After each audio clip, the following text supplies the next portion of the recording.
All right, folks, welcome back. This is episode 2 of the mini transformational series. This is your host here, Milo, me. And this video is going to be about the reset, okay? So I'm going to break this down into 2 separate videos. And this particular one is going to be, specifically who's it for, what is the reset, high purpose, delving a bit more into it, the specifics of it. The second part is going to be from a workshop that I hosted a little while ago. And that's going to show you more how to navigate through the reset, like what steps to take, how to go about it, and just to not freak out, essentially. Okay, so with that said, who is this for then? So this particular video is for those of you who are you've had that slap in the face from life, and you're going through this quote-unquote crisis right now, okay? Maybe you found out you're losing your job, you've got a mortgage to pay or something, you're losing your house, or you're losing your wife, your husband, and you're like, oh my God. So it's when the individuals who have just faced that particular situation, okay? Now, let's look a bit into a reset. What the hell is a reset then? So you've experienced this life crisis, you're going through, you've just found out you're losing your home, for example, or your job. But what does this mean? What is this reset, okay? Because in the moment, you think this is the worst possible case scenario, okay? Now, let's just have a little thought here. What if this was happening for you, okay? I know when you're going through it, it's hard to see. But I can say this from personal experience. The breakdown is happening to bring you back into alignment with yourself, with, call it God, universe, whatever you want. Because what's happened is we've drifted imagine this is the perfect balanced life, yeah, here. We've drifted so far away, whether it's left, right, up, whatever way. You've drifted so far away that you're not on that path you're meant to be walking on. So you've drifted away, right? And what life's done is, it's like a GPS. It's like, let's automatically get this guy back to the center. So I need to crash stuff down so he doesn't keep going in this direction, and he comes back to the middle. So what actually happens, it's almost like an elastic band analogy, okay? So you've drifted so far out this way, and life's caused you to have a big crisis, which will actually springboard you back into the middle, but in a rapid speed. That's if we're aware enough to know what's going on. A lot of the times, we drift away, we get stuck here, we freak out, and we stay stuck here. The point is, the only reason this breakdown, this crisis happened, was to bring you back in alignment. That's the whole point of it, but we don't see that when we're going through it. We think everything's got to be perfect the way we want it to go. We don't see it from a wider lens, okay? So I've got a couple of notes in the back, by the way, so if you see me looking back, it's just to make sure I get the points I want to say across, okay? The thing is though, and I will say this is probably the most important part of this video, because we've got used to being, away from this aligned position. So this is the alignment, this is the perfect path, and we've drifted so far away from it here. We've gotten used to the way of living on this path. All of this stuff needs to go. All of this crap, which is no longer serving us, needs to go in order for us to get back into the middle path, that path that was in alignment for us, okay? And that's why it seems like chaos, because in our mind, we're thinking we know the right way, the way life should be. But all that's happening is it's getting rid of the crap that is not for us, so we can get into that middle, the path that we're meant to be on, and then follow that and live the life that was destined for us, the more you hold on, the more you resist, the more you can't get back into that middle, which is the place you want to be, okay? Sorry guys, I blanked out a bit there, so I thought I'll just take a quick breather and then get back to this. All right, anyway, as I was saying, all the old stuff needs to go, all right? So this is the reset is essentially, almost think of it like a factory reset of your life. Everything you knew just been swiped out to get rid of the old crap. So I think I mentioned in the first video, it's like getting rid of a infection on your arm you want to get rid of the whole thing from the root, all right? You want to literally get to the core of where that issue is, where that disease, whatever it is. You want to cut that out, dig that out, get it out, so then you can heal it and heal it properly. So that's what we're doing here, okay? Because most of us have been given, conditioning from our parents. We've had traumas growing up from, society's ingrained nonsense stuff into us. Okay, just look around in society. It's normalized to go out, I don't know, sexualizing people, drinking alcohol, putting garbage into our bodies, all this nonsense food, the music you listen to, like a lot of the stuff we've been conditioned with all this crap that needs to essentially go, because we've put disease in our minds and in our bodies, basically. So it's the equivalent of that. So this is where it all needs to go, but it's going to be painful. Like, imagine if you're cutting out an infection in your arm, you're in the hospital, they're cutting out.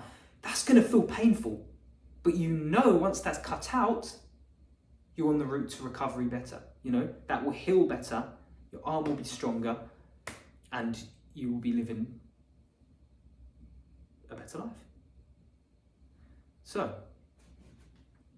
when it goes, you're going to freak the fuck out, basically. And in the process of it going, I should say, that is more so when you're going to freak the fuck out. So what I'm going to do, as I said, I'm going to put in, for the next episode, how to navigate through this in particular.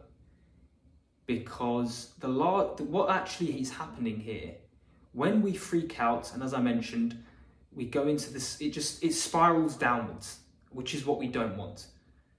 You want to be able to remain composed, grounded, so that you can navigate your way through the situation, rather than completely fall into rock bottom, staying at rock bottom, and it just gets so bad to the point where maybe you're on the streets forever, you're doing drugs, alcohol even more, and you're literally in a constant pattern, and it's difficult to get out when you're in that stage. So ideally, we don't want to be in that stage. We want to do it before you get right down to the bottom. So we want to pick you up just as you've had that hit in the face, so it doesn't get to the rock bottom. Now, you still can get out of the situation when you've hit complete rock bottom. I'm not saying it's not possible, but that takes a lot more effort and energy. It's a lot harder if you're homeless on the street, addicted to drugs for 20 years to get out of that than it would be if you're still in that composed, you're functioning properly, you've just had a bit of a scare. So we want to catch you at that point, so then we can, reset you properly and help you navigate through the situations itself. So there's a specific example that I thought would be worth giving to show that a reset is actually is a way of getting you back in alignment. So let's use the example of narcissism and the quote-unquote empaths, okay? So this is something that I actually experienced as well in my life a few years back, and a lot of people that I've come across going through very similar experiences, but they think it's chaos as well. I'm thinking, this is perfect. It's all so perfect when you think about it. When I explain this a bit further, I hope it makes sense, because it does go to show how it brings us back into alignment. So, like I said, this is something I personally experienced, and I see lots of others going through it. So I know there's people out there that could resonate with this. So I hope you watching, this is you that resonates with it. Okay. So we'll use the example of a empathetic person. Like, imagine someone that's too far on one side of the scale of empathy, to the point where they don't put themselves first in anything. They're always putting other people first. Anything anyone else says, they do it. They're people pleaser, this classic nice guy syndrome. You do what you want, anything for you, perfect, whatever it may be. So that's on one side of the scale, yeah? On the other side of the scale, imagine the complete opposite of that, which would be, I guess in society we call that more narcissistic, yeah? So this person on this side is all about me, right? They don't give a damn about anyone else, what they're doing. They just want to do what they can to get the attention on them, so they can, do whatever they want in life. So you see, already there's the complete opposites. Me on this side here. You on this side here. Complete flip side, right? Because we live in a world of duality, polarity, whatever you want to call it, you actually need the opposite, right? So what ends up happening an empathetic person who's all about you, who are they going to attract? Someone that wants me. Because the me person can take all that stuff from the one that's giving it all, and they get it all because they've got this stronger energy. They just dominate and overtake. And that's why empathetic people always attract those narcissistic people, because you're actually a match at a deeper level, okay? The thing is, and this is where people are lacking the awareness behind it, this empathetic person here is meeting this narcissistic person here to learn from them and vice versa. So imagine this, an empathetic person has got the compassion. They like helping others. They just don't have a sense of self or those boundaries, that independence. They need to take a little bit of healthy narcissism whilst keeping that compassion, helping others. So then they'll balance out in the middle. All right? The same as the narcissistic person. They don't care about others, but they care about themselves.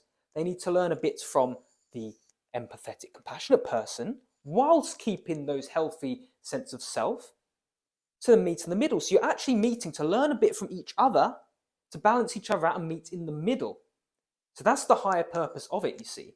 That's what I say when I say that the reset, going back into alignment, you're too far out of alignment. Both parties, narcissist here, empath here, both out of alignment.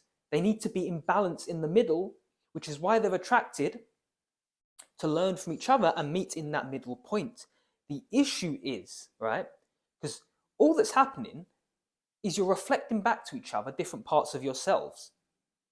You're both manipulative. Like these people pleasers, empaths are still manipulative in a way, but they just do it in a way to, be liked. So they'll do what you say in order to be liked, but they do that by putting the attention on you. Whereas a narcissist would manipulate in order to get the attention on themselves. Okay? So you're both doing it in just different ways and you're reflecting it back to each other. But once you sort of switch the awareness from the other person to yourself and realize there's a part of you, of them that's in you as well, I should say, you can look to heal that wounded part, the part that's been triggered, and like I say, meet in the middle in the balance. So that's all that's happening.